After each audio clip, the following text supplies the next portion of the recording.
بسم الله الرحمن الرحيم السلام عليكم ورحمة الله تعالى وبركاته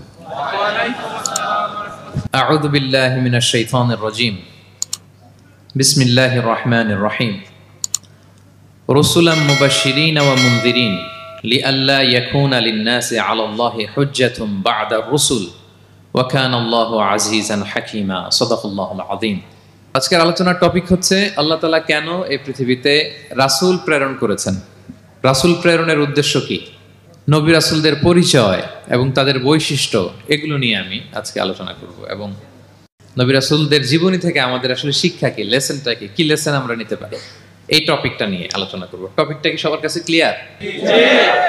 প্রথমে আমরা উদ্ধার করবার চেষ্টা করি যে কেন আল্লাহ এত রাসূল পাঠালেন পৃথিবীতে, এর কারণটা কি। এর উত্তরটা আল্লাহ তাআলা খুব চমৎকার ভাবে সূরা নিসার 165 নম্বর আয়াতে আলোকপাত করেছেন, যে আয়াতটা দিয়ে আমি আলোচনা শুরু করেছি। আল্লাহ তাআলা বলছেন, রুসুলান মুবাশশিরিন ওয়া মুনজিরিন লিআল্লা ইয়াকুনা লিন-নাসি আলাল্লাহি হুজ্জাতুন বা'দা রুসুল ওয়া কানা আল্লাহু আজিজান হাকীমা। অর্থাৎ আমি রাসূলগণকে সুসংবাদদাতা এবং সতর্ককারী রূপে পৃথিবীতে প্রেরণ করেছি।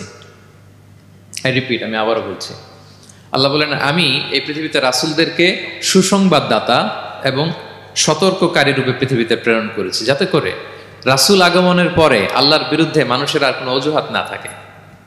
ওয়া কানা আল্লাহু আজিজান হাকীমা, আর আল্লাহ তাআলা তিনি হচ্ছেন পরাক্রমশালী এবং মহাপ্রজ্ঞাময়।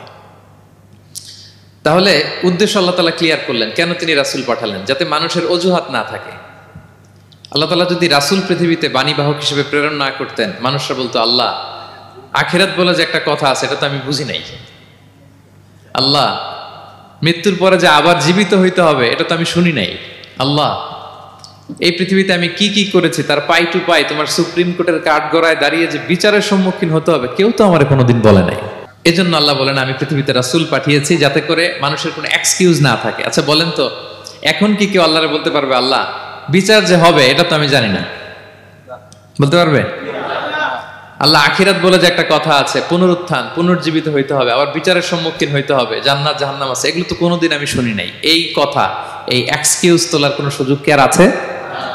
No excuse will be granted that day, dear brothers and sisters.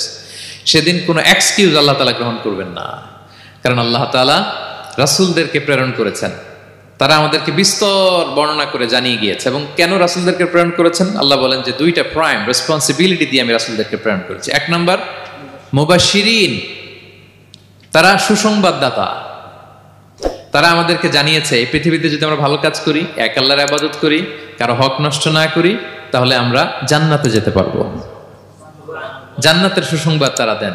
They are the bearer of glad tidings, they are the bearer of paradise, তারা জান্নাতের সুসংবাদদাতা। রাসূলদের দুই নাম্বার প্রাইম রেসপন্সিবিলিটি হচ্ছে মুনজিরিন, তারা সতর্ককারী। তারা আমাদেরকে এই মর্মে সতর্ক করেছেন যে এই পৃথিবীতে যদি আল্লাহর ইবাদত না করে শিরক করো, বেদাত করো, এই পৃথিবীর বুকে যদি ফাসাদ করো, যদি সীমা লঙ্ঘন করো, যদি অন্যের অধিকার নষ্ট করো, তাহলে তোমাদেরকে জাহান্নামের আযাব ভোগ করতে হবে, ঠিক কিনা? তাহলে দুইটা প্রাইম রেসপন্সিবিলিটি। রাসূলরা হচ্ছেন মুবাশশিরিন, সুসংবাদদাতা, জান্নাতের সুসংবাদ দিয়েছেন। তারা ভালো কাজ করলে জান্নাতে যাওয়া যাবে। পাশাপাশি তারা হচ্ছেন সতর্ককারী। কিসের সতর্ককারী? জাহান্নামের ব্যাপারে সতর্ককারী। এই পৃথিবীতে ফাসাদ করলে, আল্লাহ তাআলার অবাধ্য হলে জাহান্নামে যেতে হবে। এবং রাসূল পাঠানোর মধ্য দিয়ে আল্লাহ তাআলা এক্সকিউজ দেওয়ার সুযোগ বন্ধ করে দিয়েছেন, কোনো এক্সকিউজ আর দেয়া চলবে না। তাহলে পৃথিবীতে কেন আল্লাহ তাআলা রাসূল পাঠালেন, এই পয়েন্টটা কি সবার কাছে ক্লিয়ার? আচ্ছা ক্লিয়ার, আমরা সামনের দিকে এগোই। এরপর আল্লাহ তাআলা বলেছেন এই পৃথিবীতে যত জাতি গোষ্ঠী আছে সব জাতির কাছে আমি রাসূল পাঠিয়েছি। ওয়া ইম মিন উম্মাতিন ইল্লা খালা ফিহা নাযীর, যত জাতি, যত নেশন এই পৃথিবীতে এসেছে সব জাতিকে সতর্ক করবার জন্য, ইনস্ট্রাক্ট করবার জন্য, গাইড করবার জন্য আমি রাসূল পাঠিয়েছি। এমন কোন জাতি নাই যে জাতির মধ্যে আল্লাহ রাসূল পাঠায় নাই, সবাই রাসূল পেয়েছেন। এবং মজার ব্যাপার হচ্ছে they are the chosen and selected personality by Allah subhanahu wa ta'ala. রাসূলরা হচ্ছেন আল্লাহ তাআলার পক্ষ থেকে chosen এবং সিলেক্টেড। রাসূলদেরকে সিলেক্ট করেছে কে? আল্লাহ। তিনি বলেন ওয়া ইন্নাহুম ইনদানা লামিনাল মুস্তাফাইনাল আখিয়া, নবীরা হচ্ছে আমার কাছে মনোনীত, আমি তাদেরকে মনোনীত করেছি এবং তারা হচ্ছে সর্বশ্রেষ্ঠ মানুষ। তার মানে এ আয়াত থেকে বোঝা গেল নবীরা সিলেক্টেড, তারা ইলেক্টেড না। ইলেকশন করে নবী হওয়া যায় না, নবী সিলেক্টেড এর মাধ্যমে হইতে হয়, সিলেকশনের মাধ্যমে। আর সিলেক্ট করেন কে? চুজ করেন কে? ইলেকশন করে নবী হওয়া যায়? আমরা পৃথিবীর সবাই মিলে যদি ভোট দেই যে আল্লাহ আমরা সবাই ভোট দিলাম এ হচ্ছে রাসূল, তাকে রাসূল হিসেবে আপনি কবুল করেন, হবে ইলেকশনে ভোট দিলে? আমাদের সাথে যদি ম্যানকাইন্ডের সাথে জিন কাইন্ডও যুক্ত হয়, জিনেরাও যদি বলে আল্লাহ আমরাও আছি, আমরাও দিলাম একটা করে ভোট, হবে রাসূল হবে? ফেরেশতারাও যদি যুক্ত হয়, ফেরেশতারাও যদি বলে, মানুষও ভোট দিল, জিনেরাও দিল, ফেরেশতারাও দিল, প্রত্যেকে একটা করেই দিল, ধরেন প্রত্যেকের ভোট গণনা করার পরে দেখা গেল বিশাল ভোট কাউন্ট হয়েছে। এখন তাদের এই ভোটের উপর ভিত্তি করে রাসূল হবে কেউ? হবে? কারণ নবী ইলেকশনে হওয়া যায় না, নবী হয় সিলেকশনে। আর সিলেক্ট করেন কে? আল্লাহু ইয়ালামু হাইসু ইয়াজআলু রিসালাতাহু। কাকে রাসূল বানাবেন, কাকে তিনি নবী হিসেবে অ্যাপয়েন্ট করবেন, এটা তিনিই জানেন। শুধুমাত্র কেবলমাত্র একমাত্র আল্লাহ তাআলা সোললি এটাকে কন্ট্রোল করেন। কেউ চাইলে কারো ভোটে, কারো ইলেকশনে নবী হওয়া যায় না। নবীরা হচ্ছেন সিলেক্টেড, চুজেন পার্সোনালিটি বাই আল্লাহ সুবহানাহু ওয়া তাআলা। তাহলে নবীরা নির্বাচিত নন, ওনারা মনোনীত। নবীরা কি নির্বাচিত? নবীরা মনোনীত। এখন কতজন নবী রাসূল আল্লাহ তাআলা পাঠিয়েছেন? আল্লাহ তাআলা সুস্পষ্ট করে জানাননি কতজন। কিছু কিছু হাদিস থেকে পাওয়া যায় লক্ষাধিক রাসূল, নবী এবং রাসূল আল্লাহ তাআলা পৃথিবীতে পাঠিয়েছেন। কিন্তু কোরআন আল কারিমে এই লক্ষাধিক নবী রাসূলের সবার কথা আল্লাহ তাআলা আমাদেরকে শোনাননি। আল্লাহ তাআলা মাত্র 25 জন রাসূলের কথা আমাদেরকে শুনিয়েছেন। কতজন? 25 জনের কথা আল্লাহ তাআলা শুধু আমাদেরকে বলেছেন, বাকিদের কথা বলেন নাই। কতটুকু আমাদের বলা দরকার এটা আমাদের চেয়ে ভালো জানেন কে? আল্লাহ ভালো জানেন। আল্লাহ তাআলা ভালো জানেন কতটুকু আমাদেরকে জানাতে হবে। যত রাসূল তিনি পাঠিয়েছেন, যত নবী পাঠিয়েছেন, সবার কথা যদি আল্লাহ কোরআনে বলতেন তাহলে কোরআন কি মাত্র 611 পৃষ্ঠার একটা বই হতো? 10 খণ্ড, 15 খণ্ড, 20 খণ্ড। তখন আমরা হাফেজ হতে পারতাম? হ্যাঁ, আমরা হাফেজ তরিকুল ইসলাম পাইতাম তখন? হ্যাঁ, তাকরিম পাইতাম? তখন তো হাফেজ হওয়া যেত না। এটা যদি 15 খণ্ড 20 খণ্ডের বিশাল ভলিউম হয়, হাফেজ হওয়া যেত না। এজন্য আল্লাহ তাআলা সব নবীদের কথা আমাদেরকে শোনায় নাই, মাত্র 25 জন নবীর কথা কোরআনে আল্লাহ শুনিয়েছেন। কতজন? আল্লাহ বলেন রুসুলান কদ কসাসনাহুম আলাইকা মিন ক্বাবলু ওয়া রুসুলান লাম নাকসুসহুম আলাইক। নবী হে, অনেক রাসূলের কথা আপনাকে শুনিয়েছি, আবার অনেক রাসূলের কথা আমি শোনাই নাই। যাদের কথা শোনানোর প্রয়োজন মনে করেছি তাদের কথাই আমি শুনিয়েছি। তাহলে আমরা বুঝলাম কোরআনে বর্ণিত হয়েছে কয়জন নবী রাসূলের নাম? সবাই বলবেন আওয়াজ করে, কয়জন? 25 জন। এবং এই 25 জন নবীর মধ্য থেকে 6 জনের নামে আল্লাহ 6টা সূরা ডেডিকেট করেছেন কোরআনে, 6টা সূরা উৎসর্গ করেছেন। সূরা ইউনুস, সূরা ইউসুফ, সূরা ইব্রাহিম, সূরা মুহাম্মদ, সূরা নূহ, সূরা হুদ। 6 জন নবী। কয়জন নবী? 6 নবীর নামে আল্লাহ তাআলা 6টা সূরা ডেডিকেট করেছেন। এবং এই যত নবী আল্লাহ তাআলা পাঠিয়েছেন সব নবীর উপর ঈমান আনা আবশ্যক। হ্যাঁ, it's compulsory to believe in every messenger sent by Allah subhanahu wa ta'ala to validate our faith. আমাদের ঈমানটাকে প্রিজার্ভ করার জন্য সব নবীর উপর আমাদের ঈমান আনতে হবে, সব নবী। আমরা যে ঈমান আনি, ঈমানে মুফাসসাল, যেখানে 7টা বিষয়ের উপর বিস্তারিত ঈমানের যে ঘোষণা আমরা দেই। আমরা তো বলি যে ঈমানে একটা মুজমাল আর একটা কি মুফাসসাল। ঈমানে মুফাসসালে 7টা বিষয়ের প্রতি ঈমান আনতে হয়। আমানতু বিল্লাহি ওয়া মালাইকাতিহি ওয়া কুতুবিহি, তারপরে ওয়া রুসুলিহি, পাইছেন? ওয়াল ইয়াউমিল আখিরি ওয়া বিল কদরি খাইরিহি ওয়া শাররিহি মিনাল্লাহি তাআলা ওয়াল বা'সি বা'দাল মাউত। এই 7টা বিষয়ের উপর বিস্তর ঈমান আমাদের আনতে হয়। এই 7টার মধ্যে রাসূলদের ব্যাপার আছে না নাই? রাসূলদের উপর ঈমান আনতে হবে। যদি না আনি তাহলে আরকানুল ঈমান পূর্ণ হলো না, আমার ঈমান পরিপূর্ণ হবে না। তাহলে রাসূলদের উপর পূর্ণাঙ্গ ঈমান আনা এটা আবশ্যক। এবং এই সকল নবী এবং রাসূলদের একটাই ধর্ম ছিল। ধর্মটার নাম কি? সবাই বলুন, কি নাম? সবার একটাই ধর্ম, সব নবীর একটাই ধর্ম। কারণ আল্লাহর কাছে মনোনীত ধর্ম কয়টা? একটা। ইন্নাদ দীনা ইনদাল্লাহিল ইসলাম। আল্লাহর কাছে মনোনীত একটাই ধর্ম, সেটা হচ্ছে ইসলাম। এই যে ইহুদি বলে, নাসারা বলে, এগুলো ধর্ম না, এগুলো বংশ, গোষ্ঠী, জাতির নাম অনুসারে নামকরণ করা হয়েছে। যেমন নাসারা এসেছে ঈসা আলাইহিস সালামের মা মারিয়াম ফিলিস্তিনের নাসিরিয়া শহরে জন্মগ্রহণ করেছেন। নাসিরিয়া, ওইখান থেকে আসছেন নাসারা। ইয়াকুব আলাইহিস সালামের 10 ছেলে, এই 10 ছেলের মধ্যে থেকে এক ছেলের নাম হচ্ছে ইয়াহুদা। এই ইয়াহুদা থেকে এসেছে ইহুদি। কিন্তু সব নবীর ধর্ম একটা। আওয়াজ করে বলুন তো সবাই, সেটা কি? ইসলাম। সবার ধর্ম একটা ছিল ইসলাম। বিষ্ণু ইসা ইসলাম বলেন, ওয়াল আম্বিয়াউ ইখওয়াতুন লিআল্লাতিন। সেই বুখারীর বর্ণনা, নবীগণ হচ্ছে একে অন্যের বৈমাত্রেয় ভাইয়ের মতো। বৈমাত্রেয় ভাই মানে মা ভিন্ন কিন্তু বাবা এক, এরকম হয় না? ধরেন আমার বাবা যদি একাধিক বিয়ে করে, তো প্রত্যেক স্ত্রী গর্ভে যদি সন্তান আসে, তো আমরা সবাই তো ভাই, কি বলেন? কিন্তু মা ভিন্ন। মা কি? তবে বাবা এক। নবীদের দৃষ্টান্তটা এরকম, আল আম্বিয়া ও ইখওয়াতুন লিআল্লাত।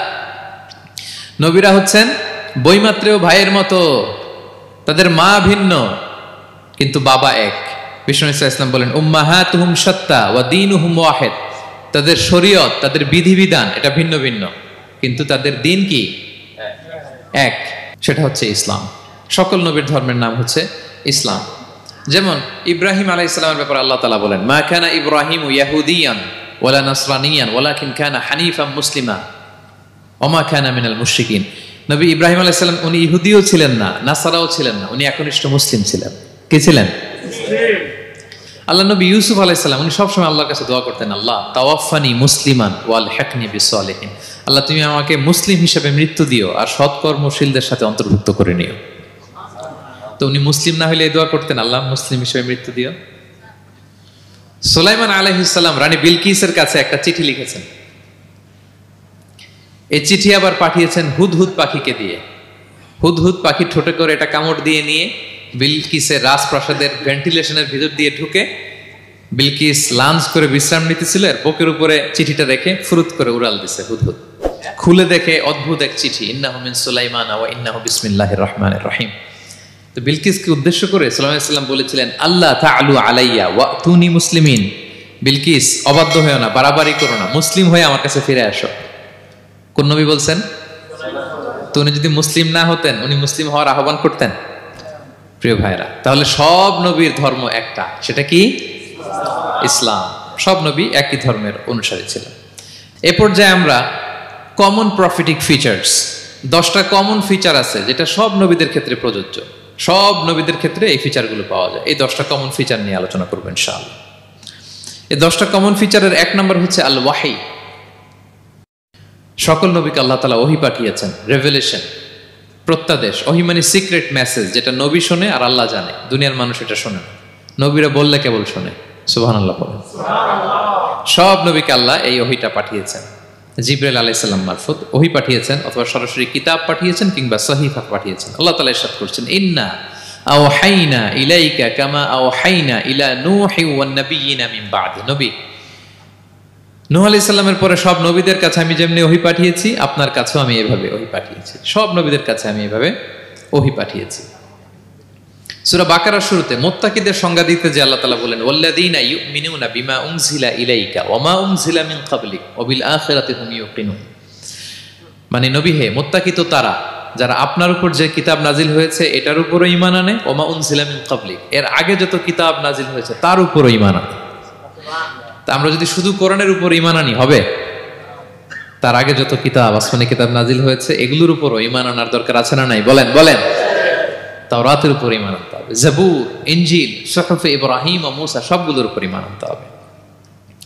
তো এই ওহীগুলো আল্লাহ তাআলা নাজিল করেছেন। তাহলে 1 নাম্বার কমন ফিচার হচ্ছে আল্লাহ তাআলা ওহী পাঠিয়েছেন, সব নবীকে ওহী দিয়েছেন। 2 নাম্বার ফিচার হচ্ছে same language of the people. নবীকে আল্লাহ তাআলা যেই জাতিগোষ্ঠীর কাছে পাঠিয়েছেন তিনি ওই জাতির ভাষাতেই কথা বলেছেন। ধরেন মালয় এলাকাতে যদি আল্লাহ নবী পাঠান আর ওই নবী যদি আরবিতে কথা বলে, তা আমাদের মালয়েশিয়ান ভাইরা বুঝবে? আচ্ছা, আরব দেশে যদি আল্লাহ একজন নবী পাঠান, ওই নবী ধরেন যে ম্যান্ডারিনে কথা বলে, চাইনিজ ভাষায়, আরবরা বুঝবে? চায়নাতে ধরেন আল্লাহ তাআলা এক নবী পাঠালো, সে ওখানে যে হিন্দি ভাষায় কথা বলে, চাইনিজ লোকেরা বুঝবে না। তাহলে যেই জাতির কাছে আল্লাহ পাঠাইছেন ওই জাতির ভাষা দিয়ে আল্লাহ নবীকে পাঠাইছেন। সুবহানাল্লাহ। আল্লাহ তাআলা ইরশাদ করেন, ওয়ামা আরসালনা মির রাসূলিন ইল্লা বিলিসানি কওমিহি লিউবাইয়িনা লাহুম। আল্লাহ তাআলা যত রাসূল পৃথিবীতে প্রেরণ করেছেন বিলিসানি কওমি, যে জাতির কাছে প্রেরণ করেছেন ওই জাতির ভাষায় প্রেরণ করেছেন, যাতে করে নবীর কথা এরা বুঝে। নবীরা এসেছেন বাণীবাহক হয়ে। এখন এই বাণী যদি বুঝতে না পারে তাহলে কাজ হবে। এজন্য প্রত্যেক নবীকে আল্লাহ তাআলা যে জাতির কাছে পাঠিয়েছেন ওই জাতির ভাষায় পাঠিয়েছেন। 3 নম্বর হচ্ছে সকল নবীকে আল্লাহ তাআলা very good standard of character দিয়েছেন। চারিত্রিক দৃষ্টিকোণ থেকে অতুলনীয় ছিল এক একজন নবী। পা থেকে মাথা পর্যন্ত কালো দাগ ফেলার মতো কিছু ছিল না। আল্লাহু আকবার। মাসুম ছিলেন। আহলুস সুন্নাহ ওয়াল জামাআর আকীদা হচ্ছে প্রত্যেক নবী ছিলেন মাসুম, কোনো গুনাহ করেন নাই, নিষ্পাপ প্রতিটা নবী। সর্বোত্তম চরিত্র দিয়ে আল্লাহ তাআলা, অনুপম চরিত্র দিয়ে আল্লাহ তাআলা তাদেরকে পাঠিয়েছেন। আল্লাহ তাআলা বলেন, ওয়া ইন্নাকা লাআলা খুলুকিন আযীম, and verily you are on a very good standard of character. নবী হে, আপনি চমৎকার একটা ক্যারেক্টারের উপর প্রতিষ্ঠিত। আপনার আচরণের মতো, ক্যারেক্টারের মতো আচরণ অতুলনীয়, পৃথিবীতে দ্বিতীয়টা খুঁজে পাওয়া যায় না, ঠিক কিনা? কারণ নবীরা যদি মডেল হন, তাদের আচরণ যদি ভালো না হয়, তাহলে মানুষ কি তাদেরকে গ্রহণ করবে? মানুষ তো তাদের কাছ থেকে শিখবে, জানবে। তো জন্য তাদের আচরণ চমৎকার হওয়ার দরকার আছে না নাই? চমৎকার আচরণ, চমৎকার চারিত্রিক মাধুর্য দিয়ে আল্লাহ তাআলা পৃথিবীতে এক একজন নবীকে প্রেরণ করেছেন। সব নবীরা ভেরি গুড স্ট্যান্ডার্ড অফ ক্যারেক্টারের অধিকারী ছিল। 4 নম্বর হচ্ছে প্রত্যেক নবীকে আল্লাহ তাআলা মিরাকেল দিয়েছেন, মানে মুআজিজা, as a proof of their prophethood. তাদের নবুয়তির প্রমাণ হিসেবে আল্লাহ তাআলা তাদেরকে মিরাকেল দিয়েছেন, মুআজিজা। যেমন সালেহ আলাইহিস সালামকে আল্লাহ তাআলা মুআজিজা দিয়েছিলেন। তার জাতির কাছে যখন তিনি দাওয়াত দিলেন, তারা বলল, সালেহ তুমি যে নবী এটা আমরা বুঝবো কি করে? এক শর্তে আমরা তোমার উপর ঈমান আনতে পারি। সাল্লাল্লাহু আলাইহি ওয়াসাল্লাম বললেন, কি শর্ত? বলতেছে, এই যে পাহাড় দেখো, এই পাহাড়ের ভেতর থেকে যদি একটা উট বের করো, 10 মাসের গর্ভবতী একটা উটটা বেরোবে, বেরোয় বাচ্চা দিবে, সাথে সাথে আমরা উটের দুধ দহন করে খাবো, এরপর আমরা ঈমান আনবো। চিন্তা করছেন কত শর্ত? পাহাড়ের ভেতর থেকে কি বের করে দেখাইতে হবে? উট। উনি আল্লাহর কাছে দোয়া করলেন, আল্লাহ বললেন কবুল, তবে কথা না শুনলে কিন্তু খবর আছে। বলছে ঈমান আনবে, ঈমান না আনলে কিন্তু খবর আছে। উনি দোয়া করলেন, আল্লাহ কবুল করলেন। পাহাড় বিদীর্ণ হয়ে একটা বিশাল আকৃতির উট বের হয়ে আসলো, 10 মাসের গর্ভবতী উট। মুহূর্তে এটা ডেলিভারি করলো একটা উটের বাচ্চা, এবং দুধ দিতে আরম্ভ করলো, ওলান ভর্তি দুধ। সবাই পেট ভরে দুধ খেলো। খাওয়ার পরে কয়, তুমি জাদুকর। খাওয়ার পরে সাল্লাল্লাহু আলাইহি ওয়াসাল্লাম কি বলে? ইউ আর এ ম্যাজিশিয়ান, তুমি জাদুকর, তুমি তো বড় ভেলকিবাজ সালেহ, তুমি পাহাড়ের ভিতরে ভেলকি ঢুকাই দিছো। আল্লাহ তাআলা তাদেরকে একটা সাউন্ড গ্রেনেড, প্রচন্ড শব্দ তরঙ্গ দিয়ে ধ্বংস করে দিলেন। কানের পর্দা ফেটে সবগুলো লাশ হয়ে জমিনে পড়ে রইল। তাহলে এই যে সাল্লাল্লাহু আলাইহি ওয়াসাল্লাম যেটা দেখাইছেন, এটা কি ভেলকি ছিল? ম্যাজিক ছিল? কি ছিল? মুআজিজা, miracle, as a proof of their prophethood. তাদের নবুয়তির প্রমাণ হিসেবে আল্লাহ তাআলা তাদেরকে মুআজিজা দিয়েছেন। মূসা আলাইহিস সালামের মুআজিজা কি ছিল? লাঠি। ফাআলকাহা ফাইযা হিয়া হাইয়াতুন তাসআ। ওই লাঠি রেখে দিলে মুভিং স্ন্যাক হয়ে যেত, নড়তেছে সাপ, ছবল মারবে। সুবহানাল্লাহ। এটা কি ম্যাজিক ছিল? কি ছিল? মুআজিজা। ঈসা আলাইহিস সালামকে আল্লাহ তাআলা মাইন্ড ব্লোয়িং মুআজিজা দিয়েছেন। অন্ধ ব্যক্তির চোখে হাত বুলিয়ে দিলেই দৃষ্টিশক্তি ফিরে পেত। ধবল রোগী, কুষ্ঠ রোগীর গায়ে টাচ করে দিলে স্কিন পরিষ্কার হয়ে যেত। মৃত ব্যক্তিকে দাঁড়াতে বললে মুহূর্তে দাঁড়িয়ে যেত। কুম বিইযনিল্লাহ, আল্লাহর আদেশে দাঁড়াও বললে লাশ জীবিত হয়ে দাঁড়িয়ে যেত। বেলকিবাজি ছিল এটা? কি ছিল? বিষ্ণু ঈসা ইসলাম দাওয়াত দিচ্ছেন কুরাইশদেরকে, ওরা মানে না। বিষ্ণু নবী পাগল পড়া, বললেন, আচ্ছা বলো কুরাইশের লোকেরা কি বললে বিশ্বাস করবে যে আমি সত্য নবী? কি বললে বিশ্বাস করবে? তারা বলল, মুহাম্মদ ওই যে আকাশের চাঁদ, এটার 2 ভাগ করে দেখাইতে বললে বিশ্বাস করবো তুমি সত্য নবী। কি আবদার দেখছেন? হ্যাঁ, নবীদেরকে পেয়ে মামুর বাড়ির আবদার নিয়ে আসছিল এক এক জাতিগোষ্ঠী। বলে, মুহাম্মদ আকাশের জলজলে চাঁদটাকে যদি তুমি 2 ভাগ করে দেখাতে পারো তবেই বুঝবে তুমি নবী। বিষ্ণু ইসলাম আল্লাহর কাছে দোয়া করলেন, আল্লাহ বলেন, ঠিক আছে। ইখতারাবাতিস সাআতু ওয়ানশাক্কাল কমার ওয়া ইয়ারাউ আয়াতান ইয়ারিদু ওয়া ইয়াকুলু সিহরুম মুস্তামির। বিষ্ণু নবী সাব্বাবা, এই আঙ্গুলের নাম কি? ইবহাম, সাব্বাবা, ওয়ুসতা, বিংসার, খিনসার। হ্যাঁ, আমরা ইংরেজি নাম ঠিকই জানি, আরবিটা জানি না। ইবহাম, সাব্বাবা, ওয়ুসতা, বিংসার, খিনসার। বিষ্ণু সাব্বাবা আঙ্গুলি উঠালেন। এটা শাহাদাত আঙ্গুলি বলে, আসলে সাব্বাবা আরবিতে। তো বিশ্বনবী এভাবে আল্লাহর নাম নিয়ে চাঁদের দিকে ইঙ্গিত করলেন, মুহূর্তে আকাশের জ্যোৎস্না বিরানো চাঁদটা 2 ভাগ হয়ে গেল। কুরাইশরা দেখে তো অবাক। বিষ্ণু বললেন, এবার কথা অনুযায়ী ঈমান আনো। বলে, Muhammad, you are a magician. Muhammad, তুমি বড্ড বড় জাদুকর, তুমি চাঁদের মধ্যে জাদু লাগাই ফেলছো। নাউযুবিল্লাহ মিন যালিক। তাহলে আল্লাহ তাআলা age a proof of their prophethood, তাদের নবুয়তের প্রমাণ হিসেবে প্রত্যেক নবীকে কি দিয়েছেন? মুআজিজা দিয়েছেন, সব নবীকে দিয়েছেন। 5 নাম্বার, সকল নবীর দাওয়াতি মিশন এক ছিল, একই মিশন নিয়ে নবীরা পৃথিবীতে এসেছেন। সেটা কি? তাওহীদ, রিসালাত, আখিরাত। আমার সাথে সাথে বলেন, তাওহীদ, রিসালাত, আখিরাত। তাওহীদ, রিসালাত, আখিরাত। এই 3টা বুনিয়াদী শিক্ষা দিতে নবীরা এসেছে। তাওহীদ মানে ওয়াননেস অফ গড, আল্লাহ যে এক, সব নবী প্রচার করেছেন। রিসালাত মানে তারা যে বার্তাবাহক হিসেবে এসেছেন, তাদের কথা মানতে হবে, এটার দাওয়াত দিয়েছেন।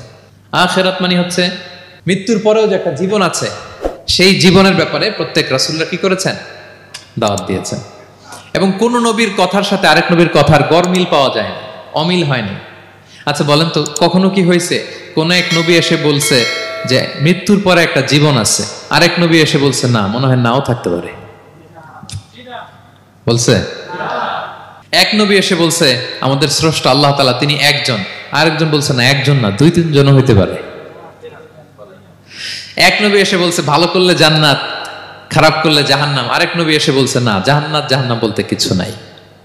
হইছে? হইছে? কোন নবীর কথার সাথে কোন নবীর কথার কোনো বৈপরীত্য নাই, কারণ প্রত্যেক নবীরা মন গড়া কিছু বলতেন না। ওমা ইয়ান্তিকু আনিল হাওয়া ইন হুয়া ইল্লা ওয়াহয়ুন ইউহা। নবীরা কথা বলতেন একটা হেডকোয়ার্টার থেকে তথ্য পেয়ে। ওই হেডকোয়ার্টারটা কার? আল্লাহ। ওই হেডকোয়ার্টার থেকে যে ইনফরমেশন আসতো সেটার আলোকে নবীরা কথা বলতেন, বানিয়ে কিছু বলতেন না। সব নবীরা দাওয়াত দিয়েছেন, ইয়া কওমি ইবুদুল্লাহ মা লাকুম মিন ইলাহিন গায়রু। হে আমার জাতির লোকেরা, এক আল্লাহর ইবাদত করো, আল্লাহ ছাড়া অন্য কারো ইবাদত করো না। সব নবীরা বলেছেন ইন্নী লাকুম রাসূলুন আমিন, নিশ্চয়ই আমি তোমাদের কাছে বিশ্বস্ত রাসূল হিসেবে প্রেরিত হয়েছি। সব নবীরা বলেছেন ইয়াউমা লা তামলিকু নাফসুন লিনাফসিন শাইআ ওয়াল আমরু ইয়াউমা ইযিল লিল্লাহ। এমন এক দিনের মুখোমুখি হতে হবে, কেউ কারো উপকার করতে পারবে না। নেতা কর্মীর উপকারে আসবে না, কর্মী নেতার উপকারে আসবে না, পীর সাহেব মুরিদের উপকারে আসবে না, মুরিদ পীর সাহেবের উপকারে আসবে না, হাজবেন্ড ওয়াইফের কিছু করতে পারবে না, ওয়াইফ হাজবেন্ডকে কিছু করে দিতে পারবে না। দিনটা বড্ড ভয়ঙ্কর।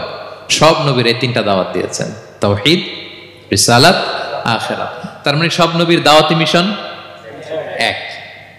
এক অভিন্ন দাওয়াতি মিশন নিয়ে তারা পৃথিবীতে এসেছেন। 6 নাম্বার, এই পৃথিবীতে যত রাসূল এসেছে, নবী এসেছে, তারা প্রত্যেকে মানুষ ছিলেন। কি ছিলেন? নাকি জিন ছিল? ফেরেশতা? প্রেরিত সব নবীরা কি ছিল? মানুষ ছিল। মক্কার কুরাইশরা বলতো মা লিহাযা রাসূলি ইয়াকুলু আত-তাআমা ওয়া ইয়ামশি ফিল আসওয়াক। ব্যাপার কি, মুহাম্মদ আবার কেমনে রাসূল হয়? আমরাও বাজারে যাই, উনিও যায়, আমরাও বিয়ে করি, উনিও বিয়ে করে, আমাদেরকে মারলে কাটলে লাল রক্ত, ওনারও রক্ত বের হয়। তো তারা চাচ্ছিল, তারা বলতেছিল যে মানুষ না দিয়ে আল্লাহ যদি ফেরেশতা পাঠাইতো নবী হিসেবে, তাইলেই না ভালো হইতো। তালবাহান, এটার কি বলে? ফেরেশতা পাঠালে কি বলতো জানেন? ফেরেশতা পাঠালে বলতো ফেরেশতাদের তো ক্ষুধা লাগে না, এরা বুঝবে কি আমাদের কষ্ট? ফেরেশতাদের তো জৈবিক চাহিদা নাই, এরা কেমনে বুঝবে? ফেরেশতাদের তো খারাপ কাজ করার প্রবণতা, টেন্ডেন্সি নাই। আমাদের যে কষ্ট, দুঃখ, ফিলিং, সেটা তো ফেরেশতারা বুঝে না। ফেরেশতারা কেমনে আমাদের নবী হয়? এটা বলতো, ঠিক কিনা? তালবাহানা বলে কেমন রাসূল, আমরা যা করি তাই করে। আল্লাহ বলেন সব নবীকে আমি মানুষ হিসেবে প্রেরণ করেছি। বিষ্ণু ইসলাম বলেন ইন্নামা আনা বাশারুম মিসলুকুম, নিশ্চয় আমি তোমাদের মতোই মানুষ। তোমাদের মতোই কি মানুষ। তো পার্থক্য হচ্ছে ইউহা ইলাইয়া, আমার কাছে ওহী আসে, প্রত্যাদেশ আছে আল্লাহ তাআলার পক্ষ থেকে।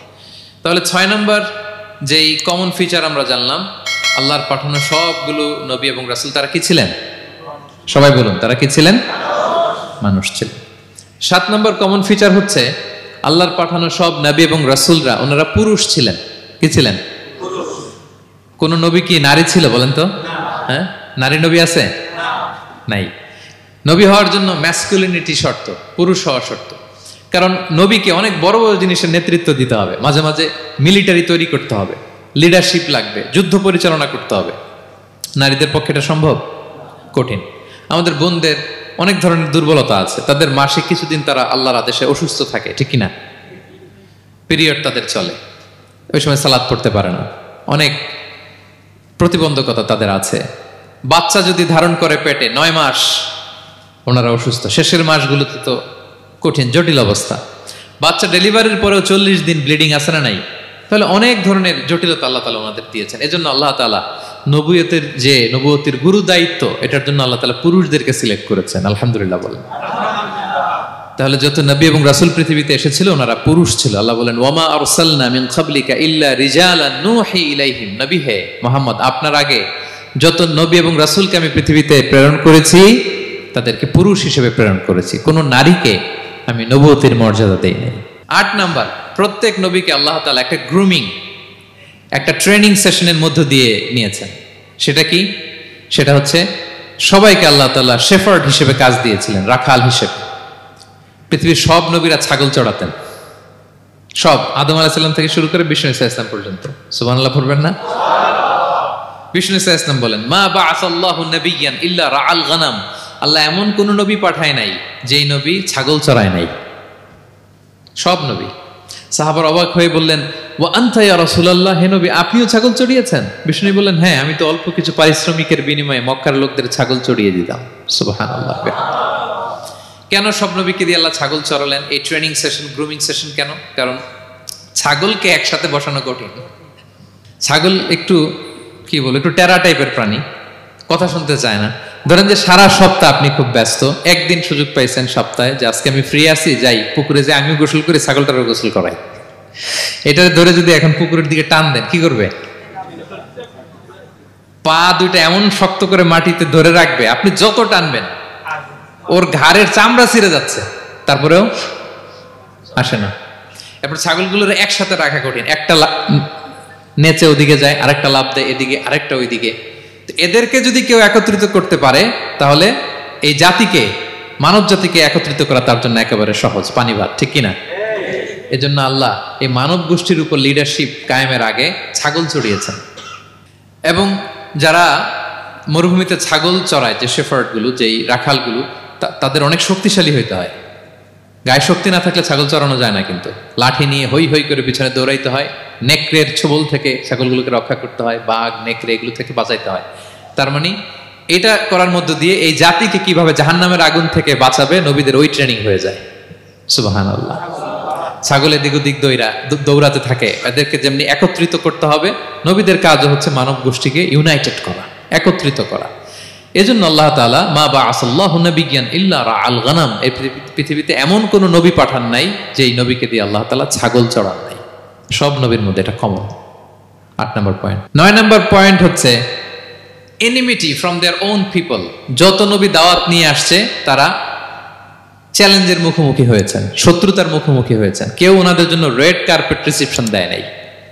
নবীদের পথ ছিল বড় পিচ্ছিল, এটা কুসুমাস্তীর্ণ ছিল না, কণ্টকাকীর্ণ। কেউই সহজে মেনে নেয় নাই। দাওয়াত দিছে তো রিজেক্ট, সবাই প্রত্যাখ্যান করেছে, সবাই প্রত্যাখ্যান করেছে। এটা কমন ছিল, প্রত্যেক নবীকে এটা মুখোমুখি হতে হয়েছে। Mockery, vulgarism, oppression, mental torture, physical torture and what not, সব ধরনের। ইভেন অনেক নবীকে হত্যা করা হয়েছে দিনের দাওয়াতের কারণে। বনি ইসরায়েলের লোকেরা তাদের নিজেদের 70,000 নবীকে নিজেরা হত্যা করেছে। এমনকি আমার নবী বিশ্বনবী মুহাম্মদ রাসূলুল্লাহ সাল্লাল্লাহু আলাইহি ওয়াসাল্লামকে হত্যার ষড়যন্ত্র করা হয়েছিল। আল্লাহ তাআলা দয়া করে বিশ্বনবীকে হিজরতের ব্যবস্থা করে দিয়ে প্রাণে বাঁচিয়েছেন, মক্কা থেকে মদিনাতে পাঠিয়ে দিয়েছেন। তাহলে এই পথ বড় কঠিন ছিল, নবীদের পথ, সব নবীর জন্য, এক্সেপ্ট সুলাইমান এবং দাউদ আলাইহিস সালাম, তাদের কথা ভিন্ন। এছাড়া সব নবীরা এই সংগ্রাম, এই বিরোধিতা, এই শত্রুতা, এই জেলাসি, এগুলোর মুখোমুখি হয়েছে পৃথিবীর সকল নবীরা, সকল নবীরা। বিষ্ণু ইসা ইসলাম ঘুমাতে পারে নাই একটা রাত শান্তিতে। বিষ্ণুর বায়োগ্রাফি যদি আপনি পড়েন, জীবনে যদি পড়ে দেখেন, প্রত্যেকটা নবীর জীবনে এই কষ্টকর মুহূর্তগুলো ছিল। শত্রুতা সব নবীকে পোহাতে হয়েছে। বিষ্ণু ইসা ইসলামের কাছে যখন প্রথম নাজিল হলো ইকরা বিসমি রাব্বিকাল্লাযী খালাক, সূরা আলাকের প্রথম কয়টা আয়াত?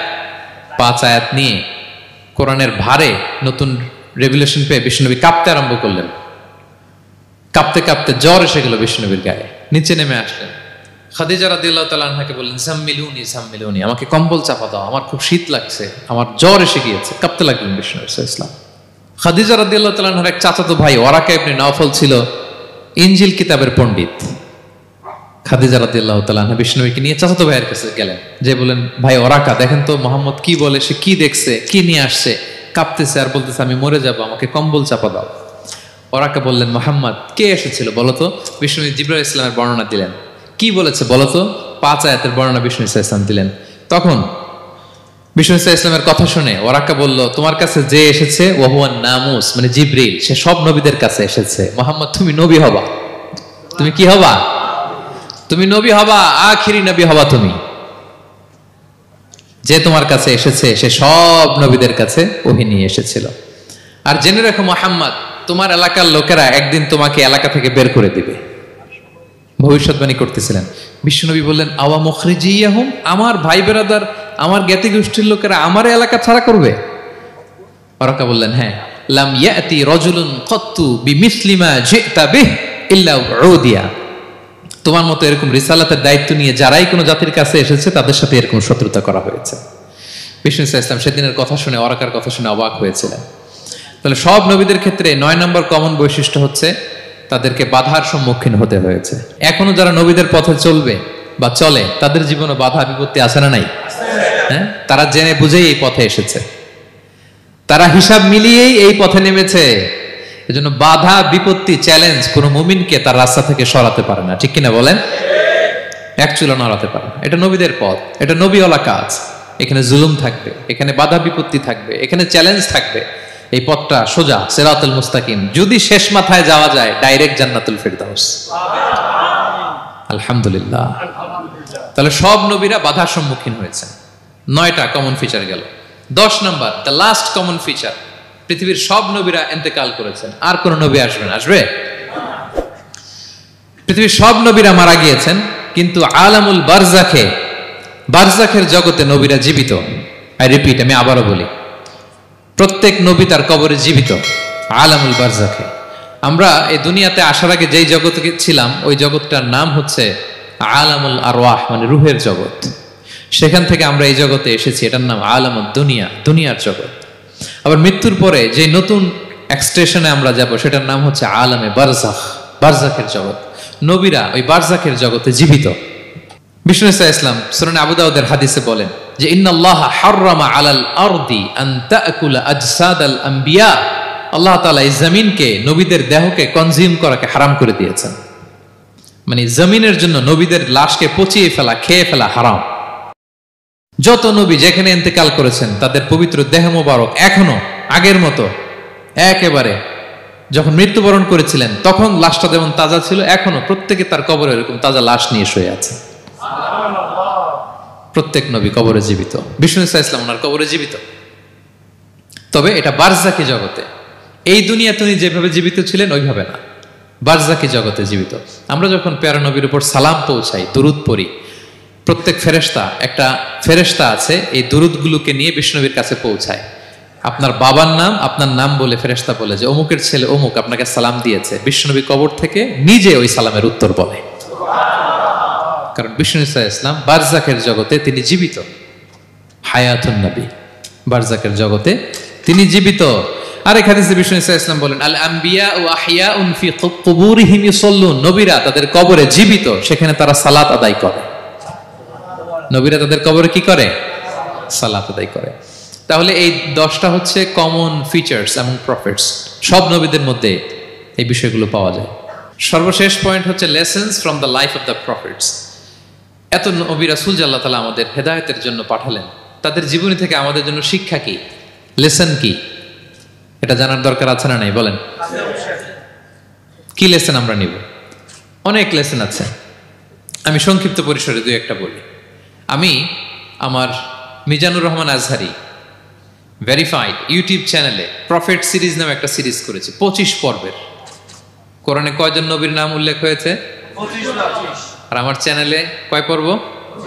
তার মানে 25 জন নবীর ব্যাপারে আমি ওয়েল ডকুমেন্টেড ম্যানারে একাডেমিকলি আলোচনা করেছি। আপনারা শুনবেন, আপনাদের জন্যই করেছি, শুনবেন আপনারা। এবছর 21শে বইমেলায় আপনারা শুনেছেন আমার একটা বই প্রকাশিত হয়েছে, বইয়ের নাম হচ্ছে জেগে ওঠো আবার। এটা আমি নিজে লিখেছি। আরেকটা বই 6 খণ্ডের আমি সম্পাদনা করেছি, সেটা হচ্ছে ছোটদের নবী রাসূল। বইটার নাম কি? ছোটদের নবী রাসূল। সত্যায়ন প্রকাশন থেকে 6 পর্বের খুব চমৎকার গ্রাফিক্যাল ইউজার ইন্টারফেস দিয়ে আপনার সোনামণিরা, বাচ্চারা তারা জেনে যাবে যে তাদের আসল আইকন কারা, তাদের আসল সুপার হিরো কারা, তাদের অনুসরণীয় অনুকরণীয় ব্যক্তিত্ব হবে কারা। এই বইটা লিখতে, সম্পাদনা করতে আমাদের অনেক চ্যালেঞ্জ আমরা ফেস করেছি, কারণ এটা আপনাদের জন্য লিখি নাই, লিখছি কাদের জন্য? বাচ্চাদের জন্য। সো আমি বাচ্চাদেরকে গল্প শোনাচ্ছি এরকম একটা ভাব নিয়ে লিখেছি। আমি বারবার ভেবেছি যে আমার ছোট্ট মেয়েটাকে যদি আমি শোনাই, ওকে বুঝাইলে ও কিভাবে বললে বুঝবে। গল্পের মতো করে খুব রস দিয়ে, আনন্দ দিয়ে প্রতিটা বাক্য এভাবে সাজানো হয়েছে। 6 খণ্ডের ছোটদের নবী রাসূল সিরিজ। যদি সুযোগ হয় আপনারা সংগ্রহ করবেন। বড়দের নিয়েও আমরা নবী রাসূলদের উপর আমাদের সামনে কাজ আসবে, আমরা জানাবো। তো আজকের এই কায়েত ফাউন্ডেশন বাংলাদেশের এই প্রোগ্রামে সর্বশেষ যে পয়েন্টটা আপনাদের সামনে আমি উপস্থাপন করতে চাই, সেটা হচ্ছে lessons from the life of the profits. নবী রাসূলদের জীবনী থেকে আমাদের জন্য কি শিক্ষা। 25 জন নবীকে কভার করা সম্ভব হবে না। আমি সেখান থেকে মাত্র 7 জন নবীর জীবনী থেকে 7টা শিক্ষা 7 মিনিটে বলে আমরা শেষ করে দেব ইনশাআল্লাহ বিইذنিল্লাহ। প্রথমে আমরা শুনবো সাইয়েদনা আদম আলাইহিস সালামের জীবনী থেকে শিক্ষা। পৃথিবীর প্রথম নবী কে ছিল বলেন তো? আদম আলাইহিস সালাম। আমরা যেমনি আমাদের শৈশব ছিল, কৈশোর ছিল, যৌবন, তারপর বার্ধক্যের দিকে যাচ্ছি, ওনার কি এরকম ছিল? আদম আলাইহিস সালামের শৈশব ছিল না? ছিল? কৈশোর ছিল? কনফিউশনে পড়ে গেছে। ছিল? ছিল না। মজার ব্যাপার হচ্ছে ওনার শৈশব কৈশোর ছিল না, ওনাকে আল্লাহ সৃষ্টি করতে যুবক করে সৃষ্টি করছে। সুবহানাল্লাহ। তো আসতে কেন? সৃষ্টি করতেই যুবক, 60 হাত লম্বা। কয় হাত? 60 হাত লম্বা করে তৈরি করছেন আদম আলাইহিস সালামকে। আপনারাও যারা জান্নাতে যাবেন 60 হাত লম্বা হয়ে ঢুকবেন, 33 বছরের যুবক হয়ে ঢুকবেন। 80 বছর বয়সে মারা গেল, কত বছর বয়সে ঢুকবেন? গালে কোনো দাড়ি থাকবে না। এই দুনিয়ায় দাড়ি রেখে নেন, ওখানে দাড়ি ছাড়া উঠবেন একেবারে কোনো জুরদা মুর্দা। ও আবনা ও সালাসাম ওয়া সালাসিন, 33 বছরের তাগড়া ইয়াং সুপারস্টার হয়ে জান্নাতে ঢুকবো আমরা। তো আদম আলাইহিস সালামকে আল্লাহ প্রথম নবী করে পৃথিবীতে পাঠালেন। ওনাকে জান্নাতে সব খাইতে বললেন যে সব খাও, একটা গাছের কাছে যেও না। কিন্তু শয়তান সে তার মিশন নিয়ে আসে। সে আদম আলাইহিস সালামকে ভুলভাল বোঝালো, আদম আর হাওয়াকে, যে একটা কাজ করো, আল্লাহ তাআলা তোমাকে না করছে কেন জানো? আল্লাহ তো চায় না তুমি জান্নাতে থাকো, আল্লাহ চায় তোমাদেরকে দুনিয়াতে পাঠাই দিবে। তো তুমি যদি ওই গাছের ফল খেয়ে ফেলো, আল্লাহ আর দুনিয়াতে পাঠাতে পারবে না। কিন্তু আল্লাহ চায় তোমাদেরকে কই পাঠাবে?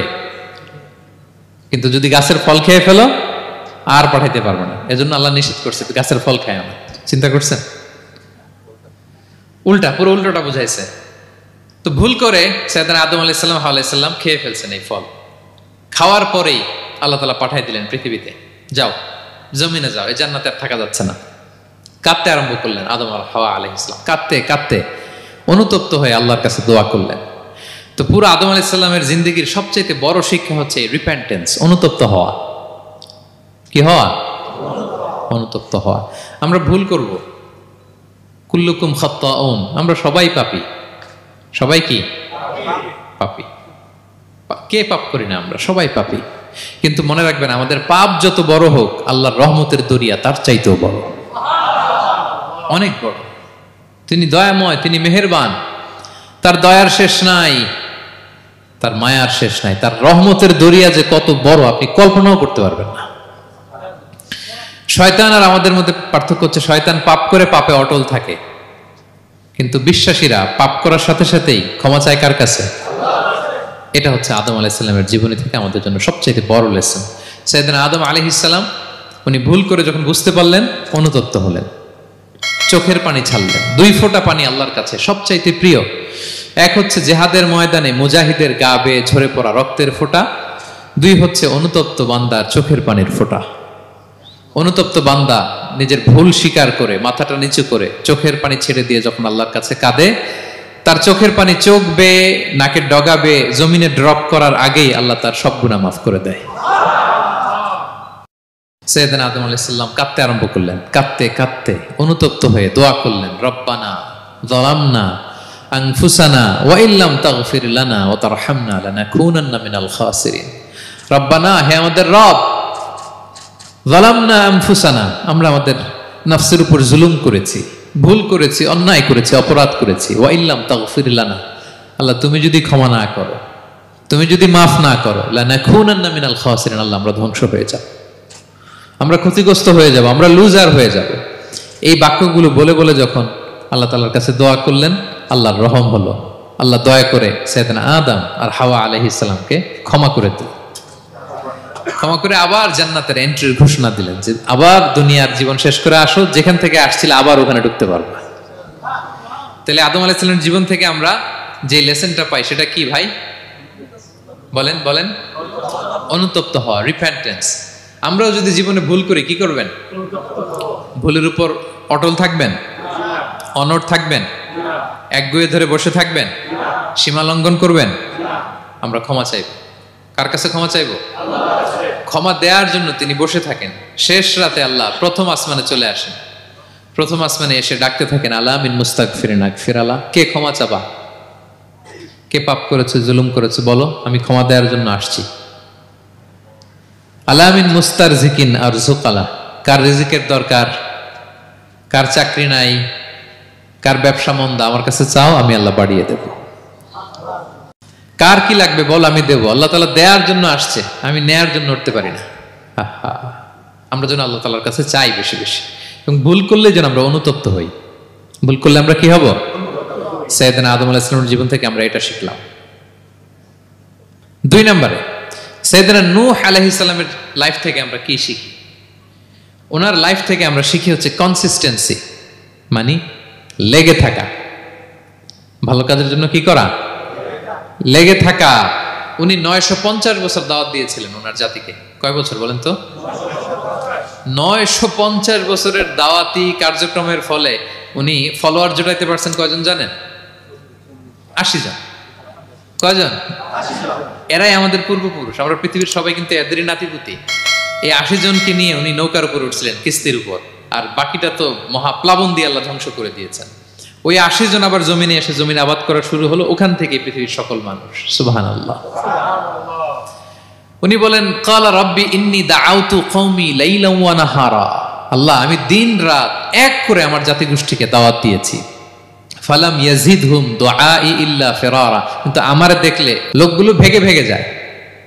আর কি করে? আমার কথা যেন শুনতে না হয়, এরা কানে আঙ্গুল দিয়ে রাখে আর মুখে কাপড় পেঁচিয়ে রাখে। নূহ আলাইহিস সালাম তারপরও থামতেন না, কন্টিনিউয়াস দাওয়াতি কাজ। লোকজন নূহ আলাইহিস সালামকে পিটিয়ে আধামরা করে কাঁথা দিয়ে পেঁচিয়ে পাহাড়ে রেখে আসতেন। ওইখান থেকে এসে নূহ আলাইহিস সালাম আবার দাওয়াত দিতে শুরু করতেন। What a consistency! কিভাবে লেগেছিলেন! 950 বছর তিনি দাওয়াত দিয়েছেন, মাত্র 80 জন ফলোয়ার হয়েছিল। তাহলে আমরা অল্প দাওয়াতি কাজ করেই আমরা হতাশ হয়ে যায়। হায় রে, আমার কথা শুনলো না, হায় রে আমার কথা পৌঁছাইল না, হায় রে আমার কাছে এসে কেউ মুসলিম হইল না, হায় রে আমার কথা। অস্থির। আপনার কাজ হচ্ছে পৌঁছে দেওয়া, আপনার কাজ হচ্ছে কোরআনের কথা মানুষকে বলা। এটা দিয়ে কতটুকু কি হবে এটার ফয়সালা কার? তাহলে নূহ আলাইহিস সালামের জীবনী থেকে আমাদের শিক্ষা হচ্ছে কনসিস্টেন্সি। 950 বছর উনি লাগাতার দাওয়াত দিয়েছেন, থামে নাই, হতাশ হয় নাই, হাল ছাড়া নাই। নবীরা কখনো হাল ছাড়ে না। সুবহানাল্লাহ পড়ে। 3 নাম্বার, ইব্রাহিম আলাইহিস সালামের জীবনী থেকে আমাদের জন্য শিক্ষা হচ্ছে ওবিডিয়েন্স, আনুগত্য। কি করে আল্লাহ তাআলার কাছে আনুগত্য করতে হয়। আল্লাহু আকবার। আমি মনে হয় 1 ঘন্টার উপরে আলোচনা করেছি আমার প্রফেট সিরিজ ইব্রাহিম আলাইহিস সালামের জীবনী নিয়ে। ওনার পুরো জীবনটা, আল্লাহ কোনো কিছু বলতে দেরি, আল্লাহর আদেশের সামনে মাথা পেতে দিতে ইব্রাহিম আলাইহিস সালামের দেরি হয়নি। আল্লাহ বলছেন আসলিম, ওয়া ইয ক্বালা রাব্বুহু আসলিম ক্বালা আসলামতু লিরাব্বিল আলামিন। হে ইব্রাহিম সারেন্ডার, কই সারেন্ডার। সুবহানাল্লাহ। ইব্রাহিম আনুগত্য করো, আল্লাহ আনুগত্য করছি। ওনার সন্তান হয় না 86 বছর বয়সে একটা সন্তান দিলেন আল্লাহ তাআলা।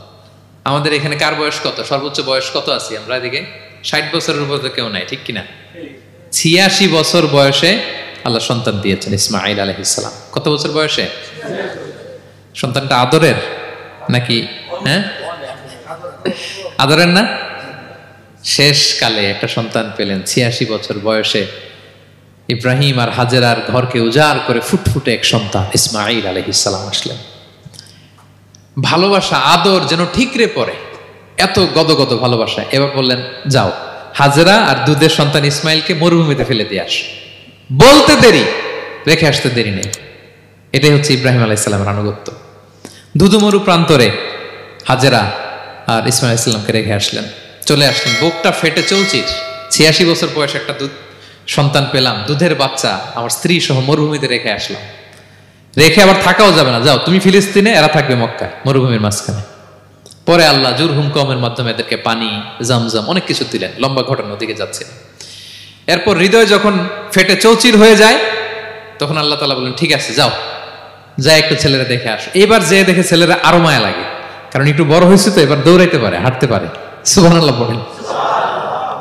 এবার যখন দৌড়াইতে পারে, হাঁটতে পারে, আব্বু আব্বু বলে ডাকতে পারে, মায়াটা যখন একটু গাঢ় হয়েছে, আল্লাহ বলে এবার ছেলেরা জবাই কর। দেখছেন কি পরীক্ষা? 86 বছর বয়সে সন্তান পেল, রেখে আসলো মরুভূমিতে, একটু বড় হইল, দেখা করতে গেল, এবার বলে জবাই করো। জবাই করো বলতে দেরি, ছুরি চালাতে দেরি হয়নি। কুরবানির ইতিহাস লম্বা, ইতিহাস দিকে যাব। এরপরে আল্লাহ কবুল করলেন। এরপরে বললেন, বাপ বেটা মিলে মরুভূমির মধ্যে ঘেমে ঘেমে একটা ঘর বানাও। এরপরে ঘোষণা দাও মানুষকে, যেটা আমার ঘর। বাপ বেটা মিলে কষ্ট করে একটা ঘর বানালেন। এবার বললেন, আজান দাও, ঘোষণা দাও, সবাই যেন এখানে আসে। আল্লাহ কারে ঘোষণা দিব? কেউ তো নাই। বলতেছে, তুমি ঘোষণা দাও, এই ঘোষণার শব্দ পৃথিবীর সব মানুষের কর্ণকুহরে আমি আল্লাহ নিজ দায়িত্বে পৌঁছে দেব। আমরা যারা রুহের জগতেও তখনও ছিলাম, যারা লাব্বাইক বলতে পেরেছি, তাদের ঠিকই নসিবে ওই কাবা ঘর জিয়ারতের নসিব হয়ে যাবে। উনি ঘোষণা দিলেন, দেখেন কেউ নাই, ধুধুমরু প্রান্তর। আজকের মক্কাকে কল্পনা করেন তো কি অবস্থা। এই রমজানের লাস্ট 10 days অফ রমাদান আপনি জায়গা পাবেন? হজের চেয়েও বেশি মানুষ। কিভাবে আল্লাহ কবুল করেছেন, কিভাবে আনুগত্য, সাবমিসিভনেস, নিজেকে আল্লাহর কাছে পুরো সুপর্দ করা, এর নমুনা সাইয়েদনা ইব্রাহিম আলাইহিস সালাম পেশ করেছেন। তাহলে সংক্ষিপ্ত কথা হচ্ছে, আল্লাহ নবী ইব্রাহিম আলাইহিস সালামের জীবনী থেকে আমাদের জন্য শিক্ষা হচ্ছে অবিডিয়েন্স, আনুগত্য। কিভাবে আল্লাহর আদেশের সামনে মাথা পেতে দিতে হয়। পারা যাবে তো? হ্যাঁ, ওই ইব্রাহিম আলাইহিস সালামের রক্ত আমাদের দেহে বহমান। আমরাও নবী ইব্রাহিমের উত্তরসূরি। নবী ইব্রাহিমের আলাইহিস সালামের মতো আমরাও ইসলামের জন্য জীবন বিলিয়ে দেওয়ার দরকার আছে না নাই? বলেন বলেন। শক্ত পদে আমাদেরকেও এরকম স্যাক্রিফাইসের মেন্টালিটি অর্জন করতে হবে। অবিডিয়েন্স, আনুগত্যের শিক্ষা আমরা নবী ইব্রাহিম আলাইহিস সালামের কাছ থেকে পাই। 4 নম্বর, ইয়াকুব আলাইহিস সালাম, ওনার জীবনী থেকে শিক্ষা হচ্ছে পেশেন্স, ধৈর্য।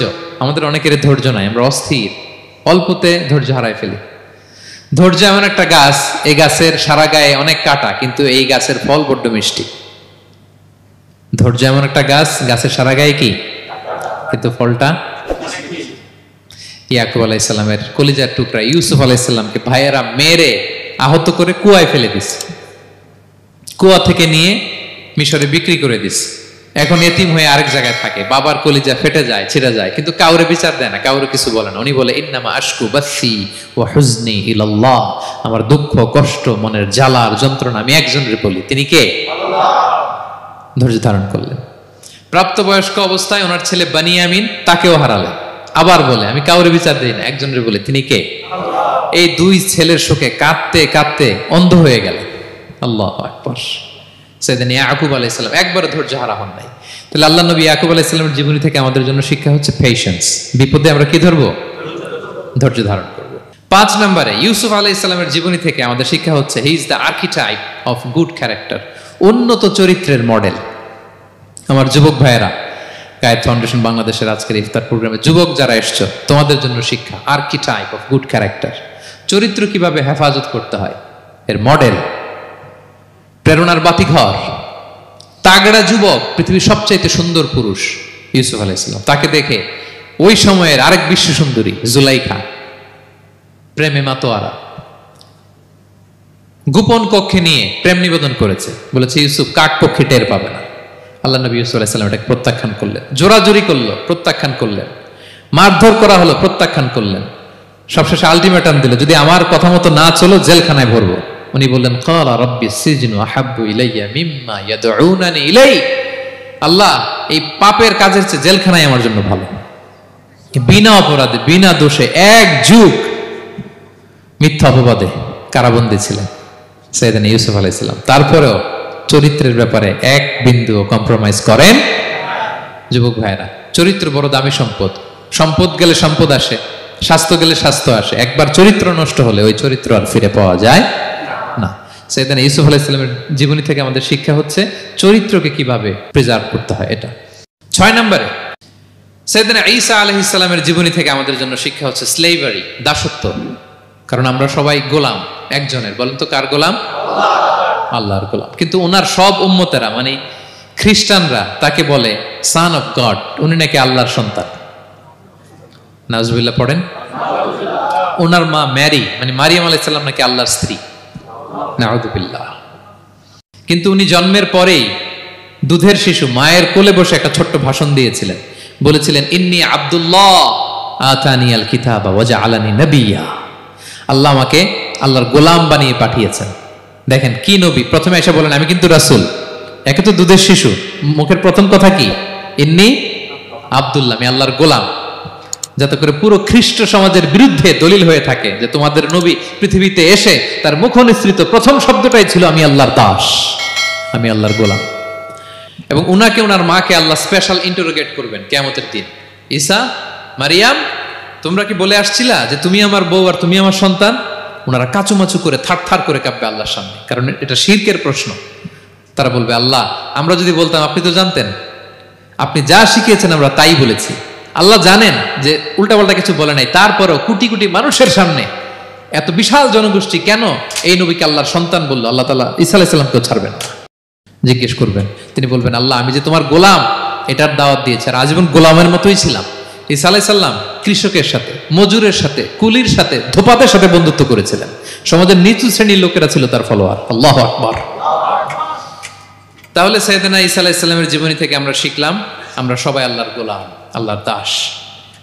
সর্বশেষ নবী, বিশ্ব নবী, পেয়ারা নবী মুহাম্মদুর রাসূলুল্লাহ সাল্লাল্লাহু আলাইহি সাল্লামের জীবনী থেকে কি শিক্ষা? এই শিক্ষা তো বলতে গেলে ঘন্টার পর ঘন্টা লাগবে। একটা শিক্ষা শুধু বলি, সেটা হচ্ছে মার্সি। ওমা আরসালনাকা ইল্লা রাহমাতাল লিল আলামিন। I have sent you as a mercy for the entire universe. নবী হে, আমি আপনাকে গোটা বিশ্বের সবার জন্য রহমত করে প্রেরণ করেছি। তিনি মানুষের জন্য রহমত, তিনি প্রাণীর জন্য রহমত, তিনি পাখির জন্য রহমত, তিনি স্ত্রীদের জন্য রহমত, তিনি উম্মতের জন্য রহমত, তিনি তার ফলোয়ার সাহাবীদের জন্য রহমত। ঠিক কিনা? তিনি কত রহমতের নবী ছিলেন? বিষ্ণু ইসলাম কতটা রহমতের নবী ছিলেন? ছোট্ট একটা উদাহরণ দিয়ে শেষ করি। বিষ্ণু ইসলাম বলেন লিকুল্লি নাবিয়িন দাওয়া মুস্তাজাবা। আল্লাহ প্রত্যেকটা নবীকে একটা করে দোয়ায়ে মুস্তাজাবা দিয়েছেন। মানে এমন দোয়া, এই দোয়া করতে দেরি কিন্তু দোয়া কবুল হতে দেরি হয়। সব নবীকে আল্লাহ বলছেন এই নবীরা তোমাদের প্রত্যেককে একটা করে দোয়া করার সুযোগ দিলাম এই দুনিয়াতে, এবং দোয়াটা করার সাথে সাথেই কবুল করে ফেলবে। বিষ্ণু বলেন লিকুল্লি নাবিয়িন দাওয়া মুস্তাজাবা। সব নবীরা একটা করে দোয়া মুস্তাজাব পেয়েছেন, দাআও বিহা। আর নবীরা ওই দোয়াটা দুনিয়াতেই করে ফেলছে। সব নবীর ওই স্পেশাল দোয়া যেটা করলেই কবুল, ওটা সব নবীরা কি করছে? দুনিয়াতেই করে ফেলেছে। কিন্তু বিশ্বনবী বলেন ওয়া ইন্নী আখতাবিউ দাওয়াতি শাফাআতান লি উম্মতি ইয়াউমাল কিয়ামা। আমি আমার সেই দোয়াটা এই দুনিয়ার বুকে অন্যান্য নবীদের মতো করি নাই। আমি আমার দোয়াটা আমার গুনাহগার উম্মতের জন্য কিয়ামতের কঠিন দিনে তারা যখন মুসিবতে পড়ে যাবে, ওই মুসিবত থেকে বাঁচার জন্য ওই দোয়াটা আমি আমার উম্মতের জন্য রেখে দিয়েছি। ওয়া ইন্নী আখতাবিউ দাওয়াতি শাফাআতান লি উম্মতি ইয়াউমাল কিয়ামা। সব নবীরা এই দোয়াটা করেছে, দুনিয়াতেই কবুল হয়ে গিয়েছে। কিন্তু বিষ্ণুনবী বললেন আমি চাইলে এই দোয়াটা করতে পারতাম। তায়েফের ময়দানে বিষ্ণুনবী ওই দোয়া করলে বিষ্ণুনবীর গা দিয়ে রক্ত ঝরে না। কুরাইশদের সাথে বিষ্ণুনবীর 3 বছর জেল খাটা লাগে না। মদিনাতে বিষ্ণুনবী অনেক না খেয়েছিলেন, পেটে পাথর বেঁধেছিলেন, দোয়া করলে জান্নাত থেকে খাবারের বস্তা চলে আসতো, মুহূর্তেই কবুল। জীবনের কোনো কঠিন পরিস্থিতিতে বিষ্ণুনবী এই দোয়াটা করে নাই। বিষ্ণু বলেন আমি আমার এই দোয়াটা স্পেশালি আমার গুনাহগার উম্মতের জন্য রেখে দিয়েছি। কিয়ামতের কঠিন ময়দানে আমার গুনাহগার উম্মত যখন বিপদে পড়ে যাবে, তাদেরকে ওই বিপদ থেকে বাঁচানোর জন্য ওই দোয়াটা আমি প্রিজার্ভ করে দিয়েছি। বিষ্ণু ইসলাম আমার জন্য এই দোয়াটা রেখে দিয়েছে। প্রিয় ভাইয়েরা, এই দোয়াটা আপনার জন্য রেখে দিয়েছেন। বিষ্ণুনবী দোয়াটা আমাদের জন্য রেখে দিয়েছেন। চাইলে এই দুনিয়াতে এই দোয়াটা করতে পারতেন, করেন নাই। সব নবীরা করে ফেলেছেন। এজন্য বিশ্বনবীকে বলা হয়েছে ওমা আরসালনাকা ইল্লা রাহমাতাল লিল আলামিন, নবী হে, I have sent you as a mercy for the entire universe, গোটা বিশ্বের জন্য আপনাকে আমি রহমত করে প্রেরণ করেছি। আপনি রহমতের নবী, আপনি দয়ার নবী, মায়ার নবী। বিশ্বনবীর জীবনী থেকে শিক্ষা হচ্ছে আমরাও যেন আমাদের অধীনস্থ যারা আছে তাদের প্রতি যেন রহমদিল হই, আমরা আমাদের প্রতিবেশীদের প্রতি যেন রহমদিল হই, আমরা আমাদের ফ্যামিলির সদস্যদের প্রতি যেন রহমদিল হই। এই মার্সি, এই দয়া মায়ার ছোঁয়া যেন বিশ্বনবীর উম্মত হিসেবে আমাদের হৃদয়েও থাকে। সবাই পড়ি আমিন। তাহলে সম্মানিত সুধী, নবীদের এই লাইফ লেসন থেকে আমরা যেগুলো শিখলাম এগুলো আমাদের জীবনে বাস্তবায়নের দরকার আছে না নাই? বলেন বলেন। বেশি বেশি নবীদের জীবন চর্চা করবেন তো? প্রফেট সিরিজের যে লেকচারগুলো আপনাদের জন্য রেখেছি আপনারা শুনবেন তো? সবাই ছেলে মেয়েদেরকে নবীদের জীবনী শেখাবেন তো? তারাই হচ্ছে আমাদের রিয়াল হিরো, তারাই হচ্ছে সুপার হিরো, দে আর আওয়ার আইকন। এবং আমাদের হেদায়েতের জন্য তাদেরকে আল্লাহ তাআলা আমাদের কাছে পাঠিয়েছেন নবী হিসেবে, রাসূল হিসেবে। নবীরা যেই পথে চলেছেন, যে দিক নির্দেশনা আমাদেরকে দিয়েছেন, আমরা যেন আমাদের জীবনকে ওই পথে ওই মতে পরিচালিত করতে পারি। আল্লাহ তাআলা আমাদের সবাইকে কথাগুলো বুঝে আর আমল করার তৌফিক দান করুন। হাযা মা ইনদি ওয়াল ইলমু ইনদাল্লাহ আলাইহি তাওয়াক্কালতু ওয়া ইলাইহি উনীব। ওয়াসসালামু আলাইকুম ওয়া রাহমাতুল্লাহি তাআলা ওয়া বারাকাতুহু।